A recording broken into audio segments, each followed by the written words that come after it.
bitch, man!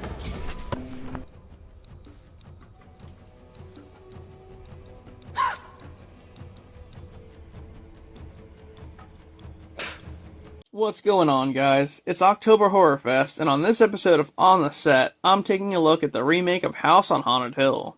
So let's get into it. In 1931, the patients of an insane asylum start a riot, which is aided by a doctor named Vannicut. A fire breaks out, which pretty much kills everyone except for Vannicut and a couple others. Nearly 70 years later, Evelyn, the wife of an amusement park mogul named Price, wishes to have her birthday party at the long-abandoned asylum, which has now been renovated into a house. They talk to the house's current owner, Watson, who claims the place is haunted, but they still decide to have a party there anyway. So as the party begins, a few guests arrive. Jennifer, Eddie, Melissa, Donald, and Watson himself. However, Price and Evelyn didn't invite any of these people to the party and don't know who they are. So that's a bit of a red flag. Why would you just let them into the party then? Anyway, Price tells them about the theme for the night. They each must remain inside the house until the morning to get $1 million. After this, the building security system locks all of them inside. Somehow. So they're stuck. As the night progresses, Evelyn and Price start arguing with each other as the others explore the basement. Then things start to get a bit weird. Jennifer admits that her name is actually Sarah, and she was just impersonating her boss, Jennifer, to win the money. Just then, she sees Eddie drowning in a tank full of blood, but it's just a trick and she's nearly pulled in by some unknown force. The real Eddie shows up and saves her. As that's going on, Melissa suddenly goes MIA, leaving behind a camera that shows her being dragged away somewhere.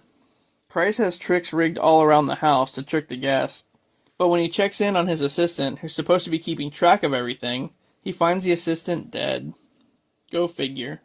After a while, Evelyn gets killed and Price flips out. He pulls a gun on the guest and demands to know who killed her. But they end up overpowering him and lock him inside a chamber that's meant to treat schizophrenic patients. It makes crazy people sane and sane people crazy, pretty much. Then they just end up leaving him in there. Hashtag fuck 'em. Sarah and Eddie go snooping around some more and find Vannicut's old office, where they see a picture of his old staff. As it turns out, Price and the party guests are all descendants of the staff who survived the fire back in 1931. Well, all except for Blackburn. He's just random. Just then, Blackburn revives Evelyn and is revealed to be her lover. They planned on faking Evelyn's death and framing Price for it, hoping that the guests would kill him in self-defense so that Evelyn can get all of his money. But Evelyn soon realizes that it's not enough, so she kills Blackburn and releases Price from the chamber. The group finds Price covered in blood, and Cher just shoots him without asking any questions. Right when that happens, Evelyn walks in and rejoices in his death, but Price was wearing a bulletproof vest, so he wasn't actually dead. And he springs up and attacks her. As the two fight, Evelyn ends up falling through a door, and it reveals the true evil of the house, which is pretty much just the darkness. It's basically like all the evil spirits from the asylum all merged into one entity. So the darkness kills Evelyn and then goes after Price. But Price dives out of its way and Watson gets killed instead. The remaining party guests go to the attic where they find the only way out. As the darkness follows them, Price sacrifices himself, allowing Sarah and Eddie to get away. Once they're outside, they find multiple checks that Price signed for all the party guests, each for $1 million. The end. It was a pretty good remake, a classic. And what an all-star cast. Chris Kattan, Famke Janssen, Jeffrey Rush, Ali Larter, the list goes on.